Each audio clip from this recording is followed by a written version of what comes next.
Bei einem Anschlag vor dem Flughafen in Kabul inmitten von dort wartenden Menschen hat es mehrere Tote gegeben, darunter auch 12 US-Soldaten. Offenbar löste ein Selbstmordattentäter die Explosion aus. Eine zweite Explosion ereignete sich vor einem Hotel in der Nähe. Während die weltweite Corona-Krise ihren Lauf nimmt, geht der Streit zwischen China und den USA um die Ursache des Virus weiter. Fu Kong, der Generaldirektor für Waffenkontrolle des Außenministeriums, sagte zu den Beschuldigungen der USA bezüglich des Ursprungs des Virus, dass die USA auf eine entsprechende Antwort gefasst sein sollen.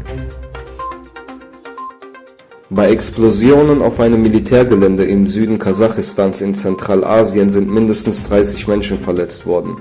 Unter den Verletzten seien Soldaten und Mitarbeiter des Rettungsdienstes, schrieb Präsident Kassym-Jomart Tokayev am Donnerstag auf Twitter.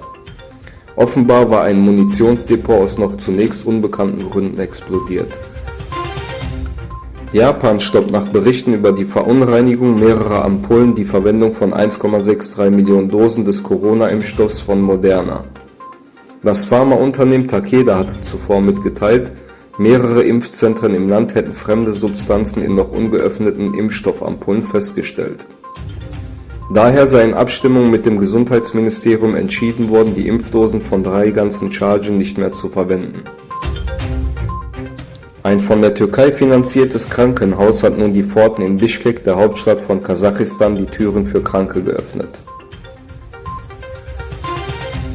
China vernichtet die alten Kulturstätten der Uiguren unter dem Vorwand der Erneuerung. Chinesische Medien teilten mit, dass China bis heute mehr als 1600 alte Gebäude zerstört und mehr als 200.000 Uiguren vertrieben hat.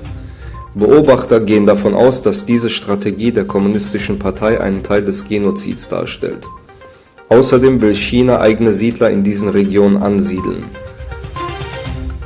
Am 26. August 1071 gewann der seldschukische Herrscher Alparslan die Schlacht bei Malazgirt. Durch den Sieg Alparslans über den byzantinischen Herrscher Diogenes wurden die Tore Anatoliens für die Türken geöffnet.